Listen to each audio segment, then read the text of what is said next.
encantaría darte otra vez la bienvenida al seminario sobre aceptación corporal y mindfulness, y también invitarte a poner en el chat desde dónde te conectas, ¿vale?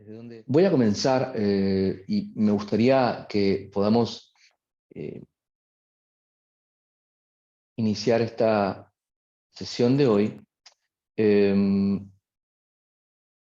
teniendo en cuenta qué es mindfulness y qué es aceptación corporal, ¿vale?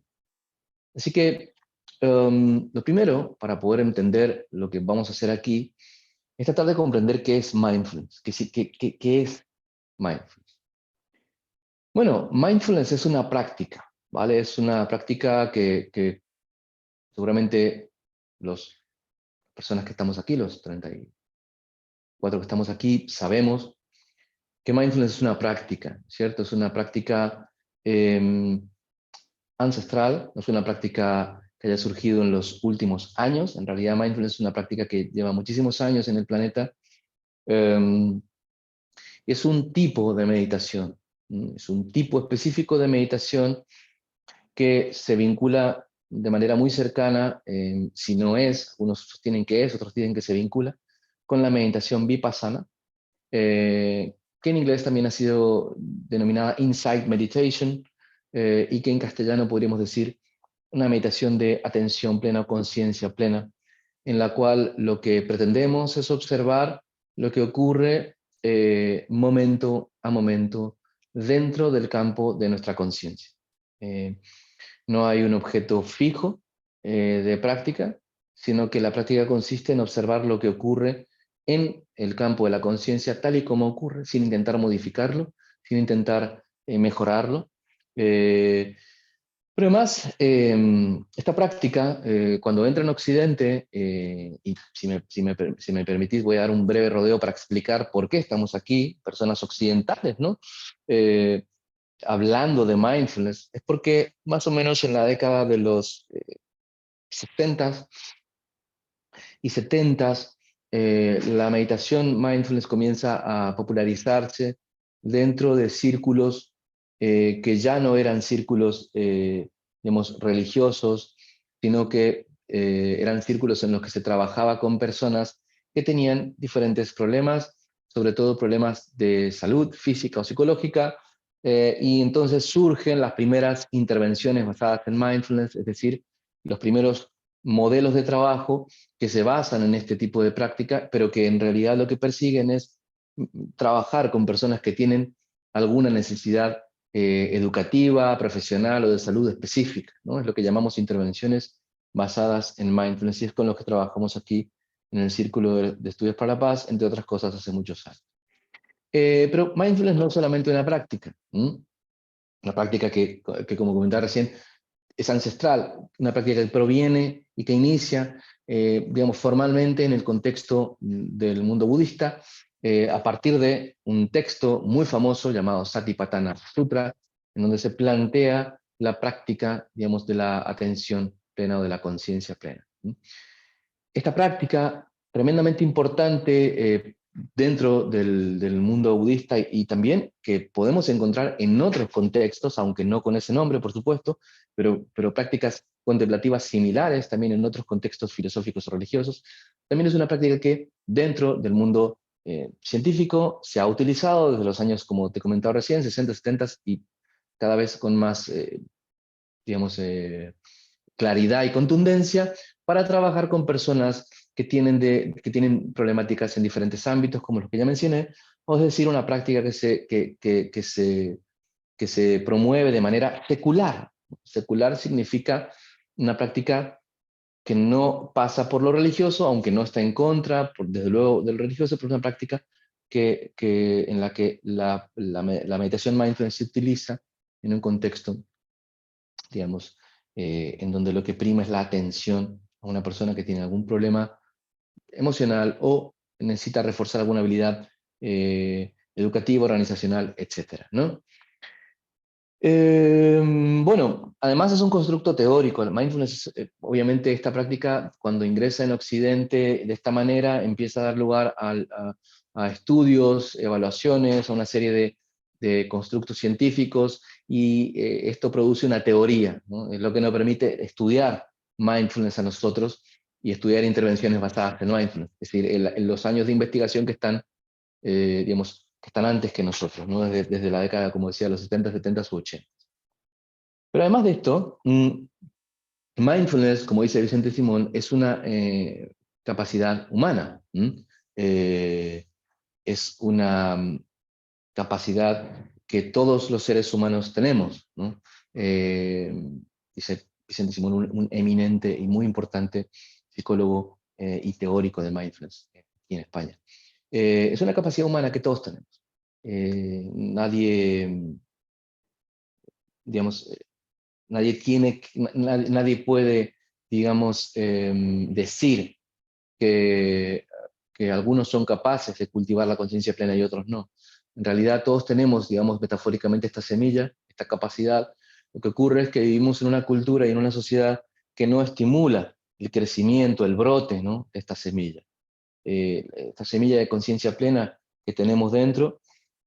Lejos de eso, es muy poco estimulada, es muy poco señalada, incluso puede que ni siquiera sepamos que podemos cultivar este estado de conciencia, ¿no? Y esto es lamentable, por supuesto, porque evidentemente en una sociedad como la nuestra, donde los niveles de estrés van a la alza y hay una serie de problemáticas vinculadas a la ansiedad, a la alimentación, entre otras, van cada vez más a la alza, eh, pues bien nos vendría, ¿no?, poder cultivar una forma diferente de relación con los fenómenos mentales, psicológicos, físicos.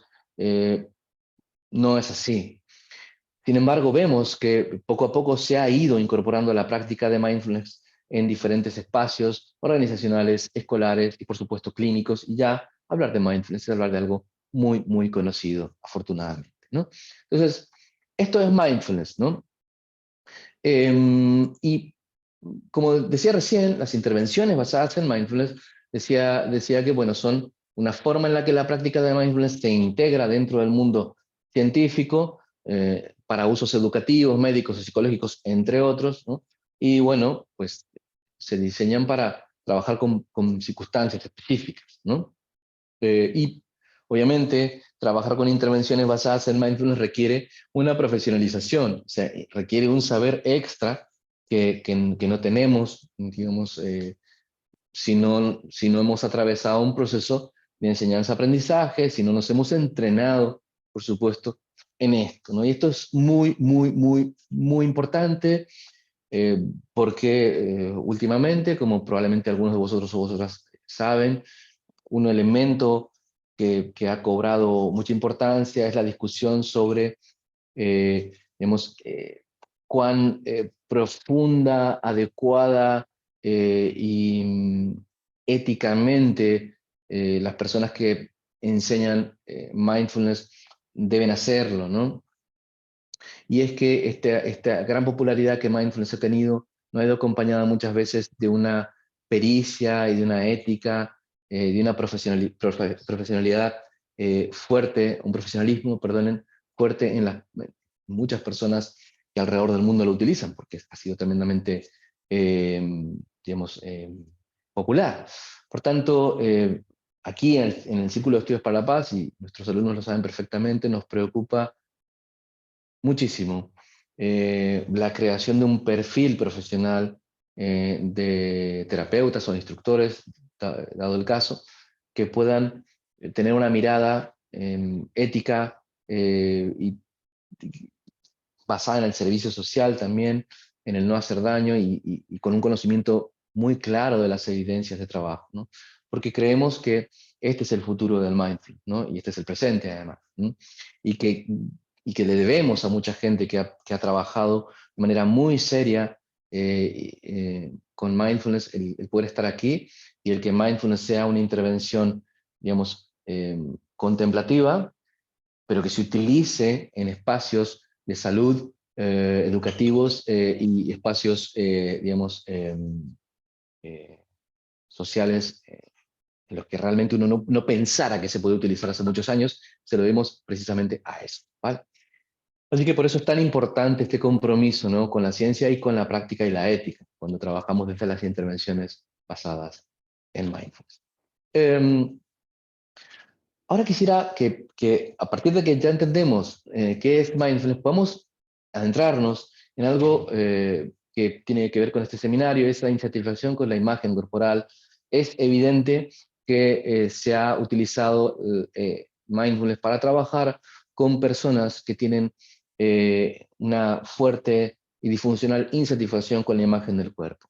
Acá no voy a hablar de personas que tienen una insatisfacción con la imagen producto de una crisis evolutiva, por ejemplo, adolescentes o personas, digamos, que simplemente comieron un poco más en este invierno y pues quieren hacer un poco de dieta y ya está. No me refiero a ese tipo de insatisfacción, digamos, que pudiéramos llamar situacional o provocada por un estímulo y un elemento muy claro, sino que voy a hablar de aquellas personas que tienen un problema con la imagen del cuerpo, que afecta significativamente la manera en la que viven y les causa problemas concretos y verificables.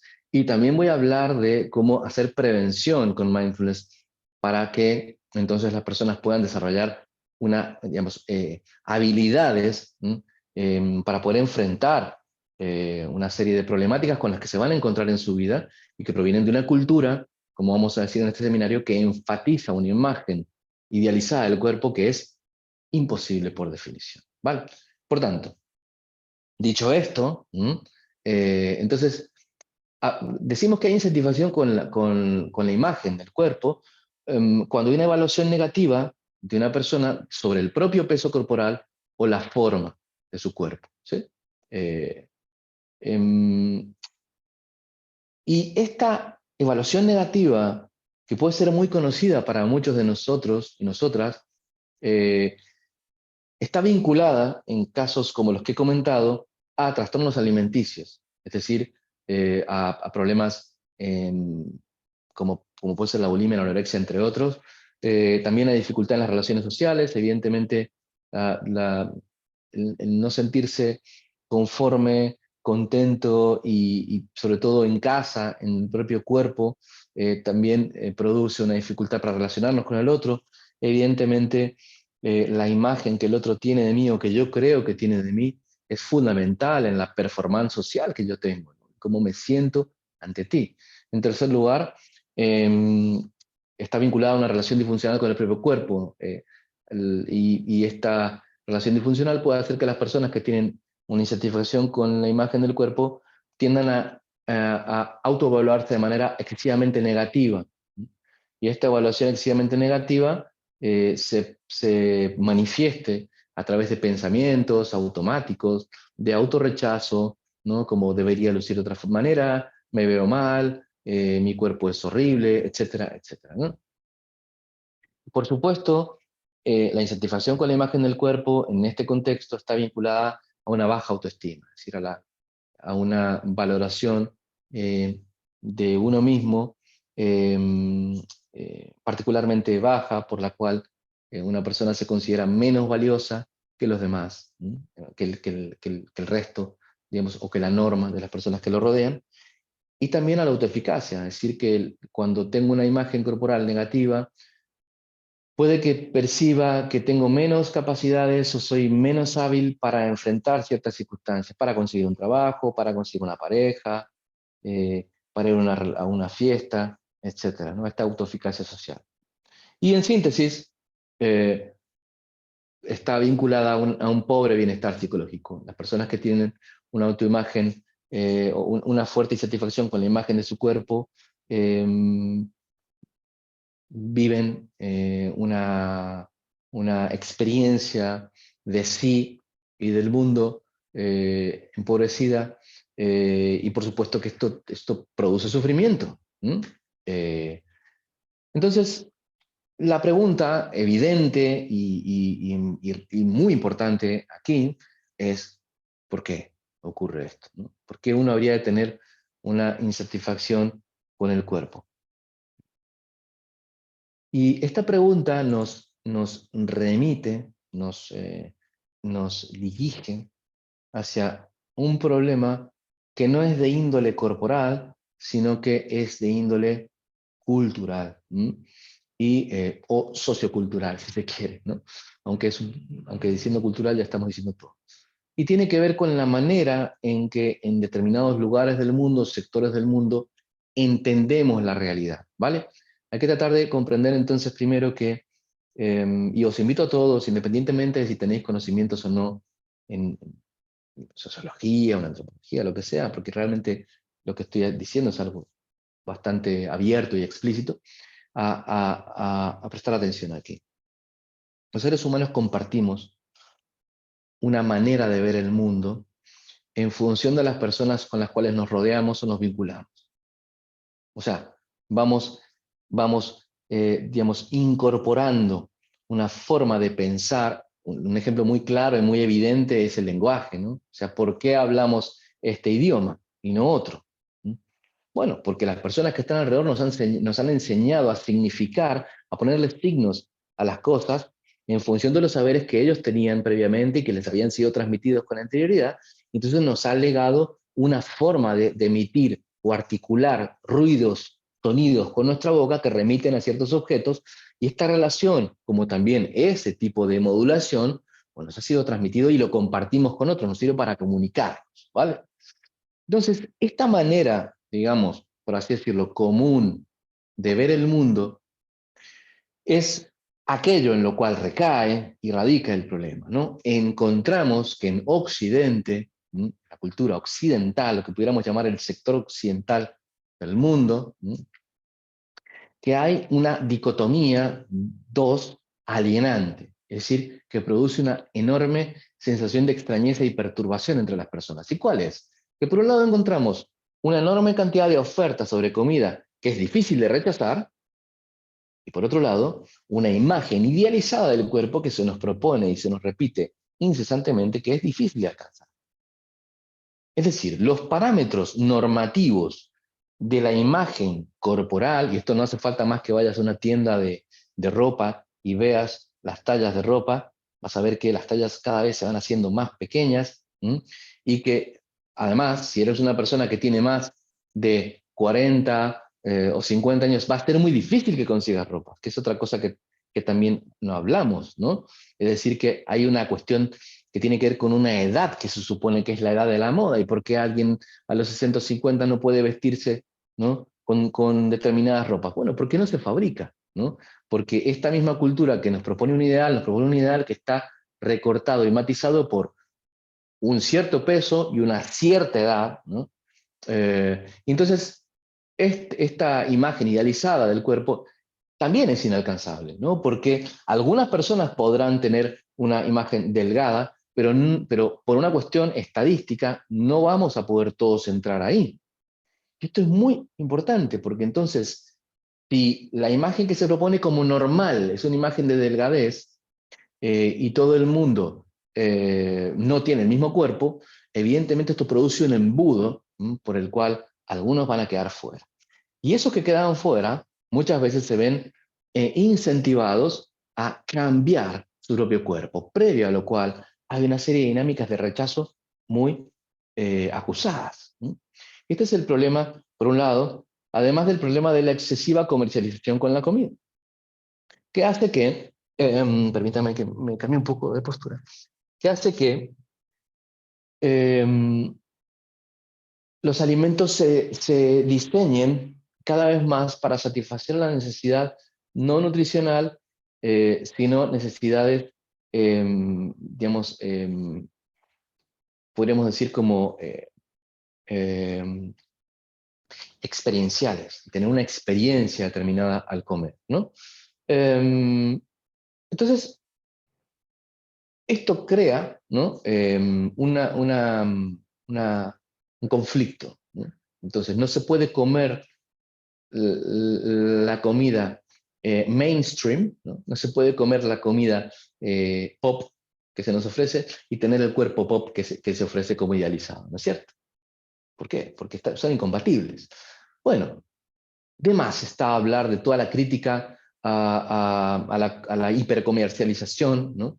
O lo que llamamos hoy el post-neoliberalismo, que obviamente, digamos, como fenómeno va produciendo. Pero lo cierto es que en esta coyuntura estamos, ¿no? Y es muy fácil, ¿no?, caer en la propaganda, y entonces entrar en este conflicto. Por esto mindfulness siempre va a ser una práctica crítica si la hacemos en esta cultura.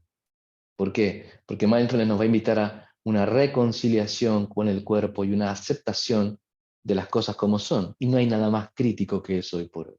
¿Mm? Por esto es que no todo lo que se llama mindfulness es mindfulness. ¿Mm? Entonces, bien, cada época tiene un ideal de belleza, ¿no? Y estos ideales de belleza han ido variando a lo largo del tiempo, ¿no es cierto? En la edad, digamos, en la época victoriana el ideal de belleza era uno, en los años 60, 70 era otro, y así sucesivamente.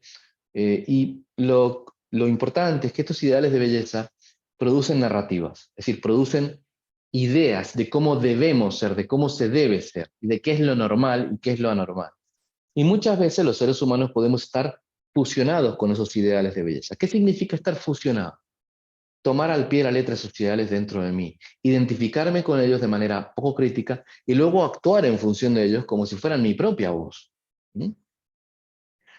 Entonces, si te fijan, hay un doble movimiento aquí. Primero, internalizar una idea normativa de lo que es la belleza, y en segundo lugar, reproducirla con el lenguaje interno, ¿no?, con los pensamientos, de manera no crítica. Una de las primeras cosas que hacemos cuando practicamos mindfulness es aprender que los pensamientos no son los hechos.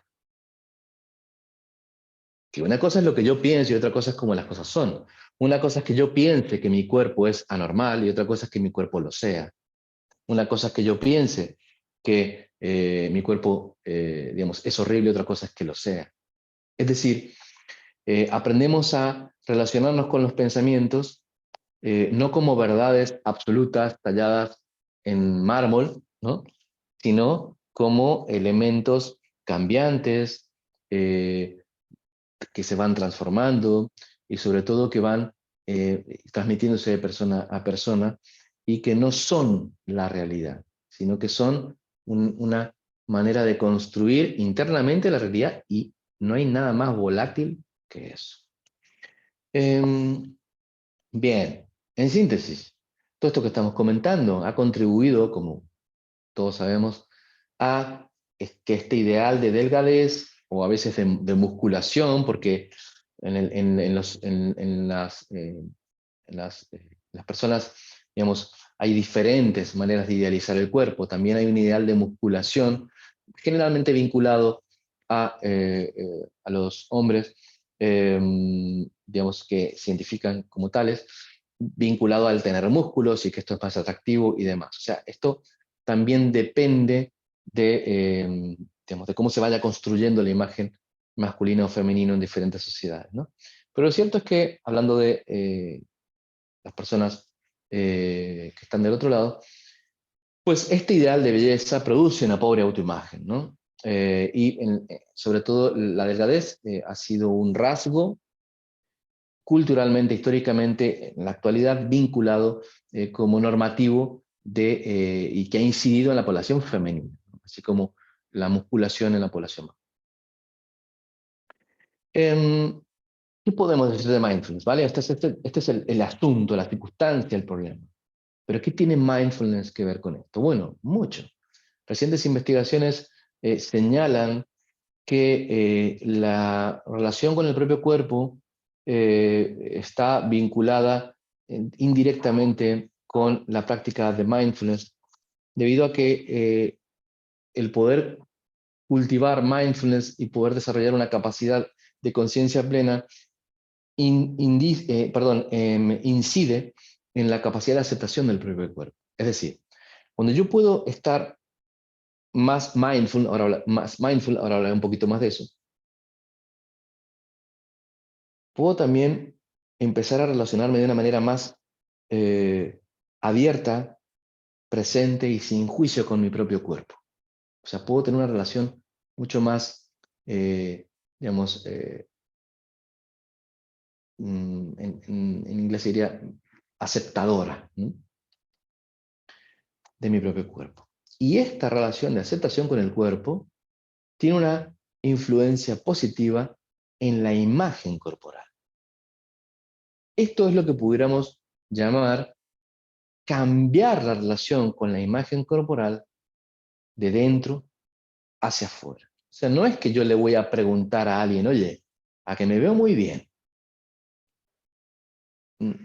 Se trata sobre todo de empezar a hacer un trabajo conmigo mismo, en el cual hay una práctica primero de la conciencia plena, que, que está muy vinculada a la aceptación de uno mismo. Y es que quiero detenerme un poco aquí.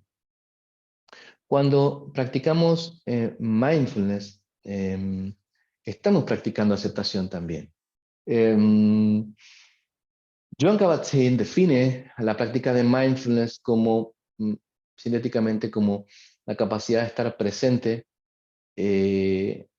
abiertos, o sea, con una actitud de apertura a lo que ocurre. O sea, no estoy presente intentando de que lo que ocurra sea distinto, sino que estoy presente con una actitud de, digamos, de apertura a las cosas tal cual son. Si en este momento lo que siento es tristeza, estoy presente con esta tristeza. Si en este momento siento tensión, estoy presente con esa tensión. Si en este momento siento estrés, estoy presente con esto también. Es decir, este estar presente es un presente incondicional. Es decir, no estoy presente si me siento así o así.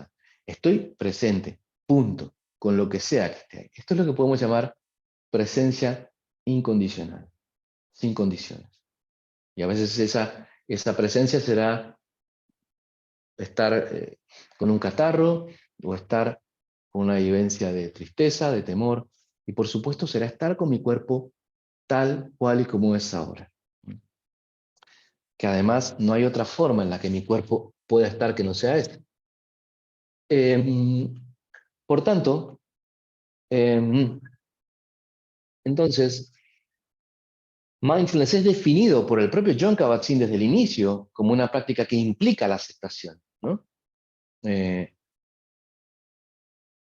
Y también por estar de una manera no enjuiciante. ¿Qué significa no enjuiciante? No se trata de estar aquí presente o con conciencia plena, evaluando, criticando, analizando, digamos, especulando con lo que ocurre. ¿Cómo saco lo mejor de esta experiencia? No es eso. Mindfulness no es esa especulación, digamos, sobre cómo exprimir el capital del momento actual. No, no va de eso. Eh, Mindfulness es estar.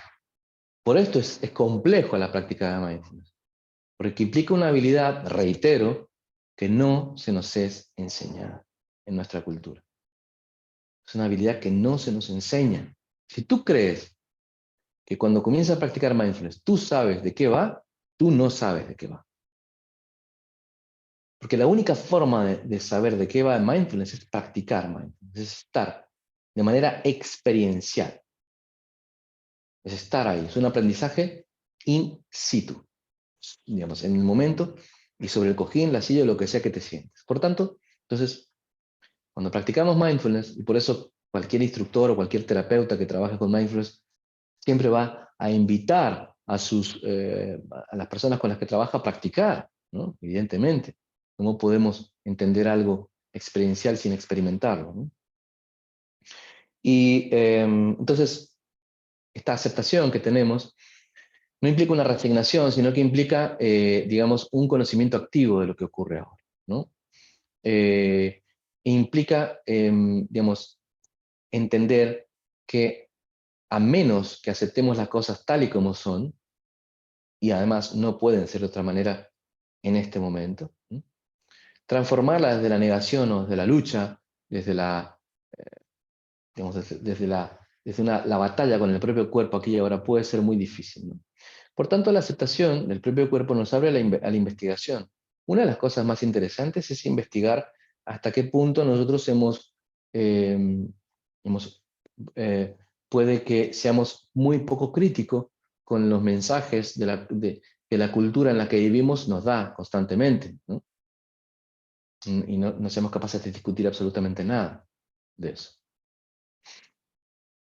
Entonces, cuando practicamos con personas que tienen dificultades con la imagen corporal, lo primero que vamos a hacer es comenzar a trabajar en la autoconciencia, es decir, en la posibilidad de cultivar la presencia activa en el momento actual.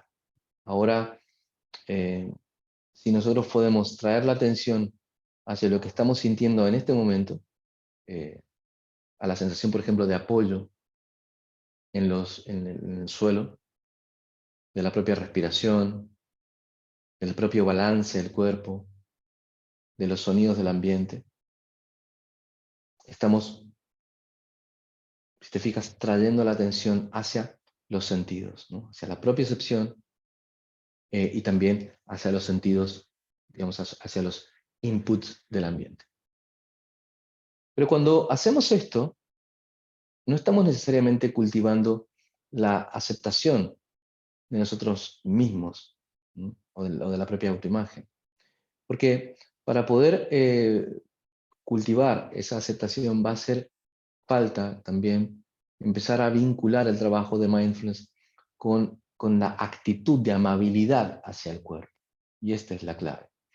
Es decir, que en un determinado momento es importante pasar de la aceptación a la capacidad de brindar a nuestro cuerpo, digamos, de relacionarnos con nuestro cuerpo desde una actitud amable.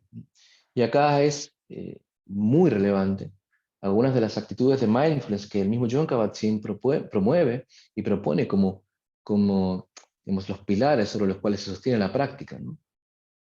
Usualmente mucha gente cuando comienza a practicar mindfulness cree que es solo una práctica, ¿no? Que uno puede extraer de un texto y ya está, y leerla y punto.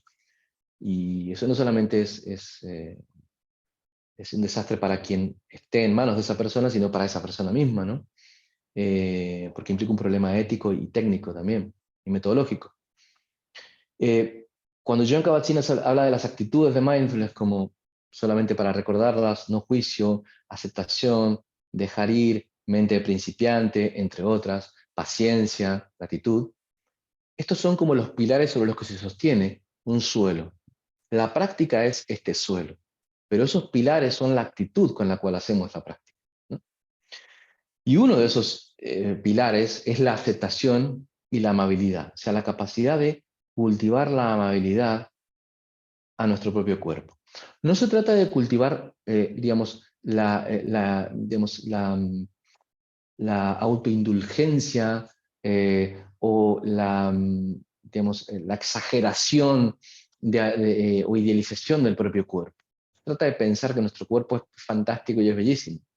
Se trata de poder tratarnos con habilidad. Se trata, en otras palabras, de un término que dentro de la psicología y la psicoterapia se ha llamado el autocuidado, ¿no? También podemos hablar de autocuidado, autocompasión, como la capacidad para relacionarnos, y es un paso más allá de la autocompasión que el autocuidado. El autocuidado es poder, digamos, tratarme de una manera adecuada, nutritiva,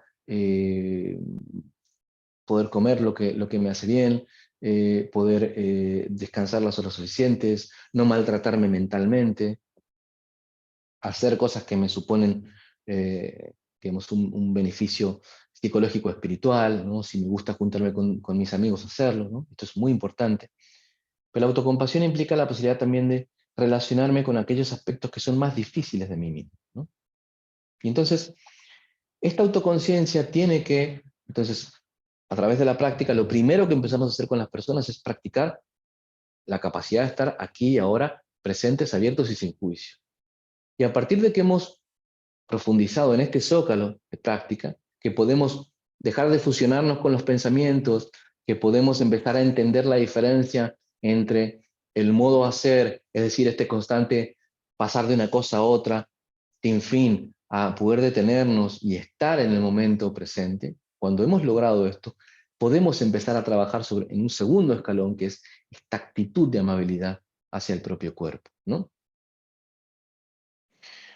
Por esto es que, entonces, las intervenciones basadas en mindfulness en personas que tienen dificultades con la imagen corporal deben ser siempre estructuradas desde una estrategia que se base en la observación, en la ausencia de juicio y en la neutralidad y aceptación. Entonces, algunos pilares del trabajo, y yo voy a hablar de pilares del trabajo tanto para aquellas personas que trabajan en psicoterapia como aquellos que trabajan de manera preventiva como en la enseñanza de mindfulness, ¿sí? Es decir, eh, voy a hablar a grosso modo, ¿no? Luego, si queréis, en las preguntas puedo hablar de algunos textos para quienes hacen psicoterapia, para quienes trabajan en la enseñanza, pero voy a hablar a grosso modo porque yo creo que aquí, lejos de la idea de tratamiento o el paradigma, ¿no? Como médico de cómo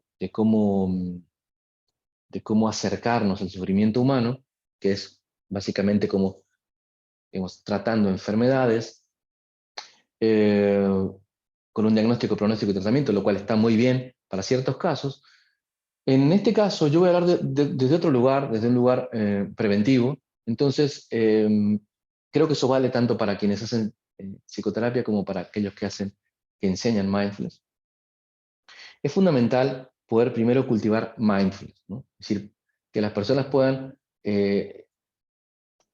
practicar a través de meditación sedente, escaneo corporal. El escaneo corporal, que es esta práctica en la cual las personas se tumban y vamos llevando la atención a diferentes partes de nuestro cuerpo con aceptación y con amabilidad, es una excelente práctica para indagar la imagen corporal. Y por esto no es casual que muchas veces en el escaneo corporal muchas personas tengan dificultades con ciertas partes del cuerpo.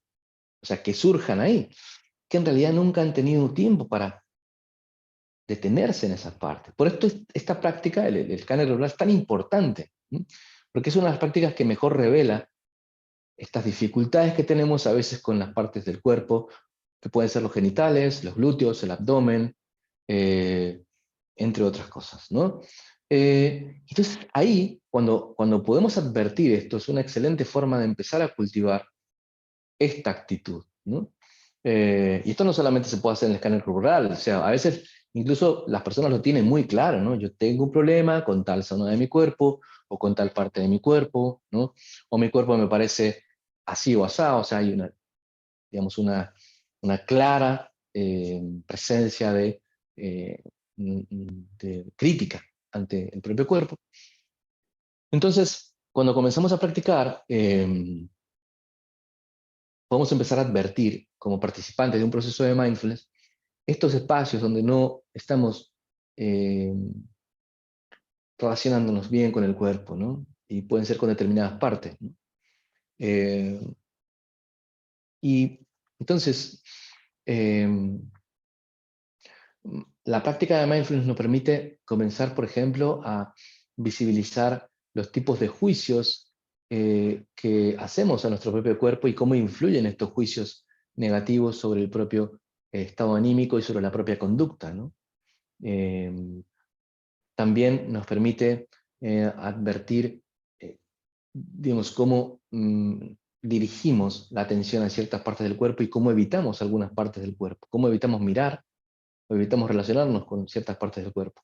Por eso algunas prácticas que se hacen aquí implican mirar ciertas partes del cuerpo como la cara, como el abdomen.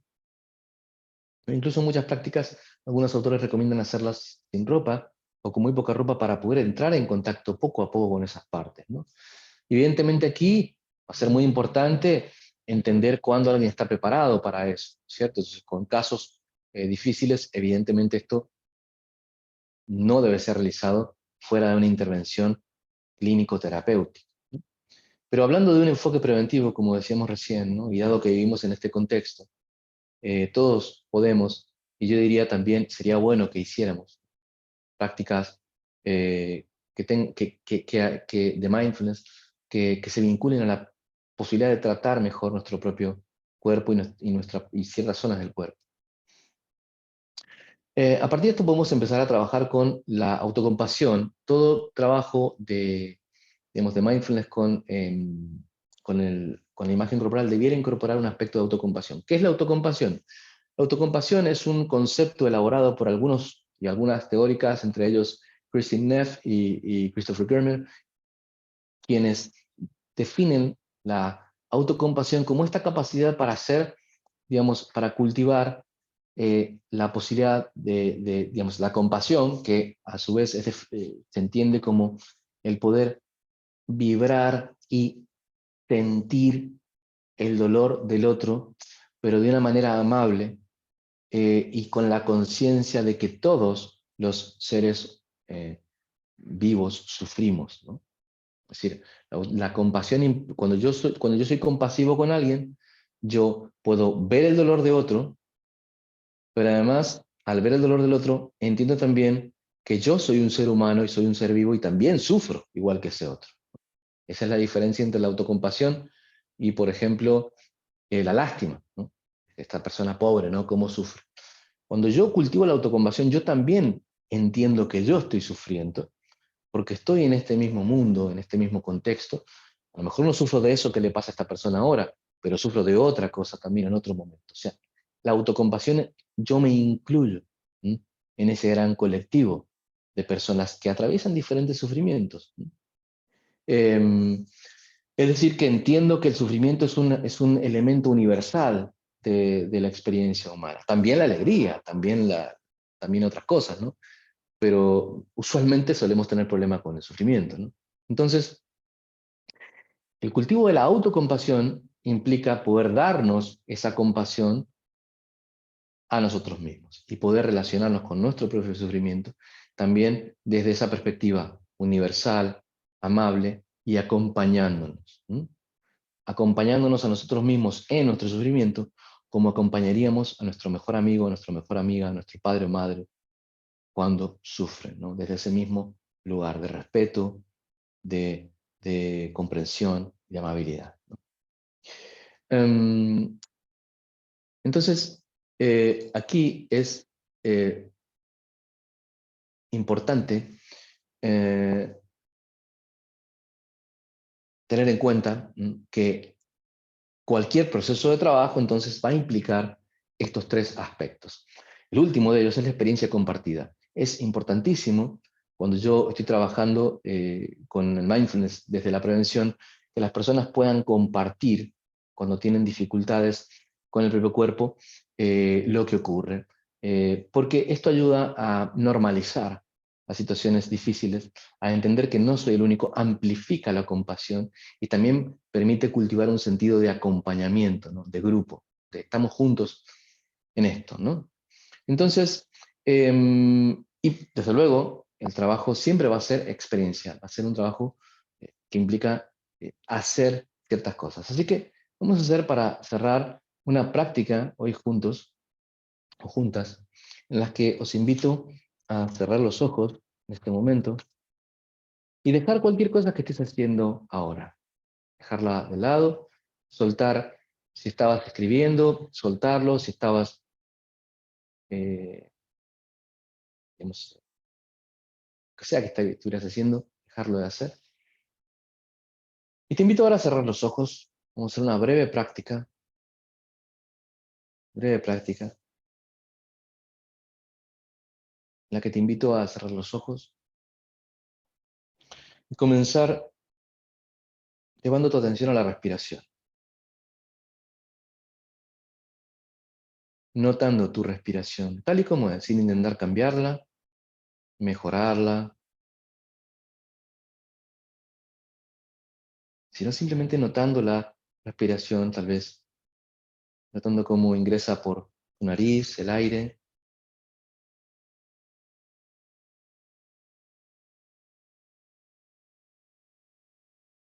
notando tal vez cómo se mueve tu pecho con cada inhalación y exhalación de manera natural,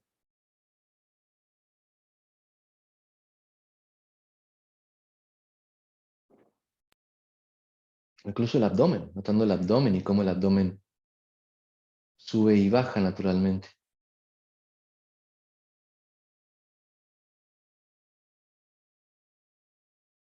Ahora, imagina que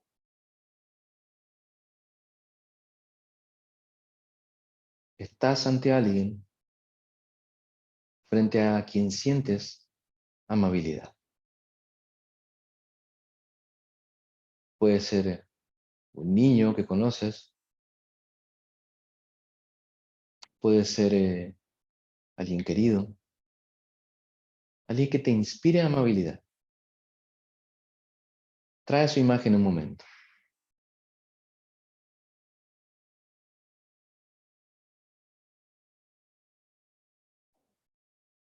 Puedes sentir esa sensación de deseo de querer, de cuidar, de aprecio. Tal vez se manifieste como cierto calor,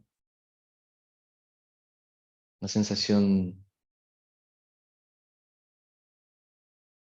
de calidez en el pecho, en las manos, la garganta, o de cualquier otra forma.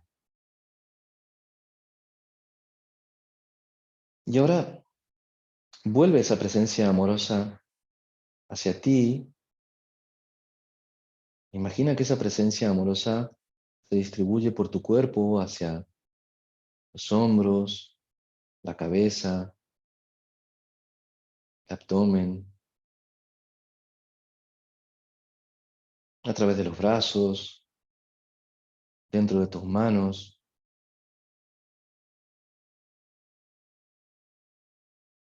piernas y pies. Permite que esta experiencia de amabilidad ingrese por todo tu cuerpo,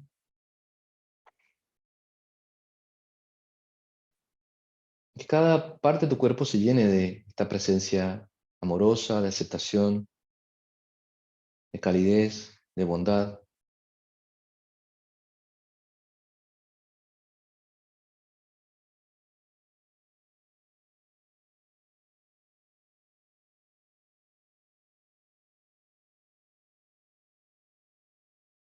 Si te sirve, puedes imaginar como si de tu corazón surgiera esta calidez hacia el cuerpo.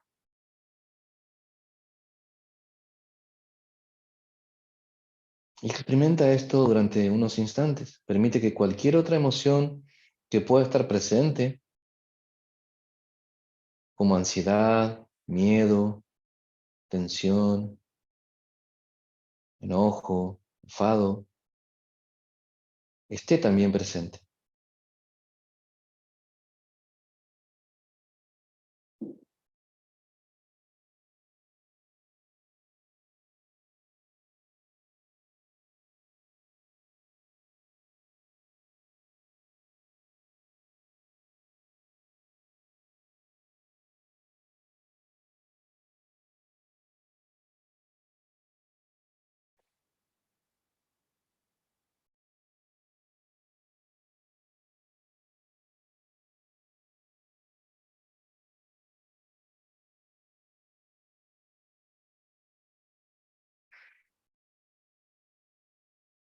O tal vez puedas llevar tu atención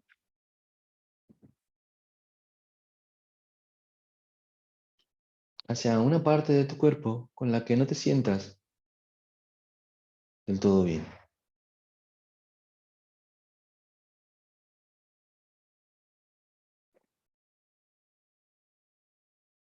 y poder permanecer unos momentos haciendo un escaneo amable de esta parte de tu cuerpo.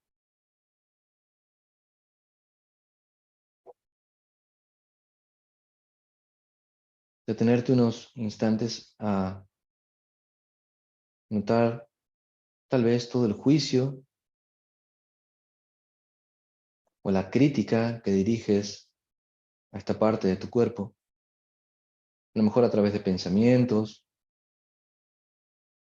o de palabras,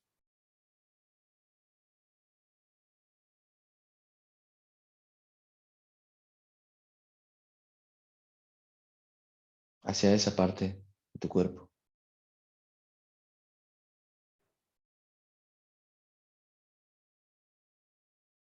También poder considerar que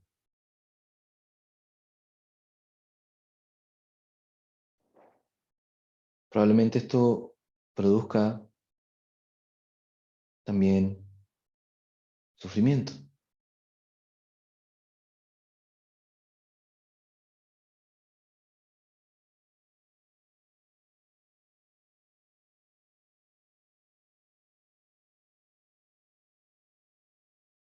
Mientras continúas cultivando esta atención amable a esta parte de tu cuerpo, también puedes ser consciente de que todos los seres humanos tienen una parte del cuerpo, al menos, con la que tienen alguna dificultad. Tal vez para alguien puede ser el abdomen, para otros los hombros, la delgadez, la cabeza, alguna parte del cuerpo que no se ve o no se siente lo suficientemente adecuada.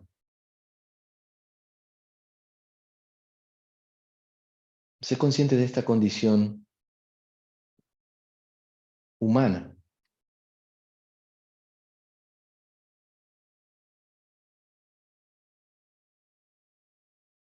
Ahora, volviendo a llevar la atención a esta parte de tu cuerpo,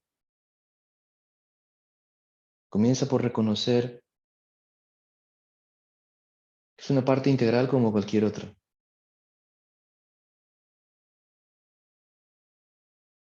y que es una parte que ha hecho muchas cosas por ti. Tal vez cuidarte del frío, tal vez almacenar energía, tal vez ayudarte a satisfacer alguna necesidad, mantenerte vivo, viva, protegerte, sostenerte, reconociendo que tal vez esto lo ha hecho sin que te des cuenta.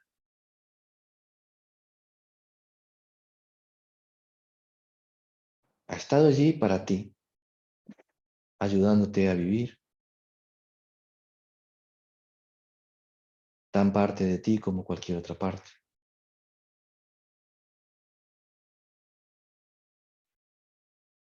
Ahora, si deseas, puedes comenzar a dirigir algunas frases amables a esta parte del cuerpo. Tal vez puedes comenzar con una práctica de agradecimiento compasivo, con una frase que diga gracias y pones esta parte del cuerpo por y dejas que esa línea se llene como sea.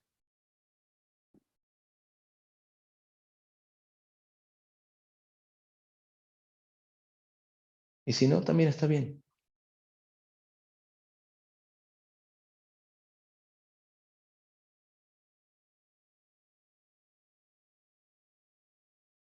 Puedes continuar dando las gracias a esta parte del cuerpo una segunda vez. Gracias por y dejas que esta línea se llene. Y si no, también está bien.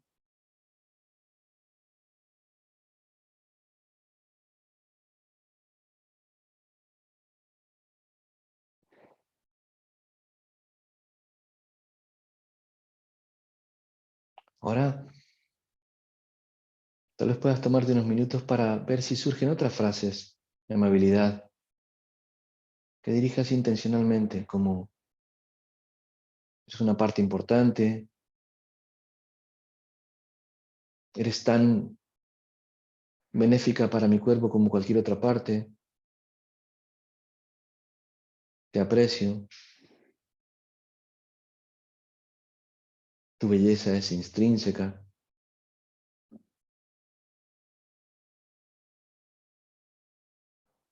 reconozco tu valor,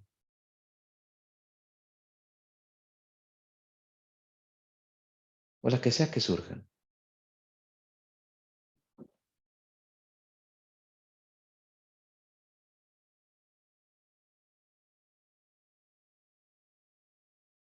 Ahora date cuenta de las sensaciones que surgen en ti.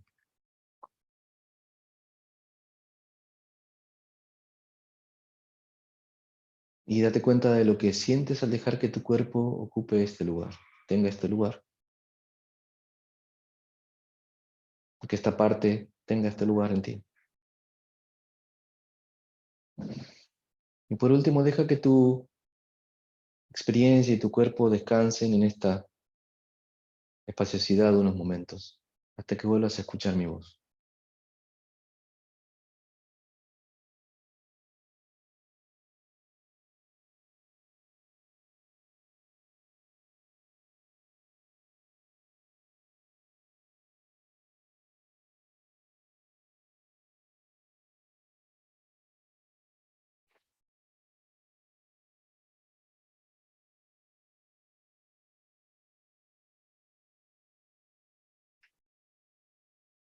Exhalando y a tu ritmo, a tu tiempo, puedes abrir los ojos cuando lo consideres adecuado, también siguiendo el ritmo de tu propia necesidad física o corporal, desde esta misma amabilidad y respeto. Y quisiera invitarte a anotar y poner en el chat cuál es la sensación en este momento.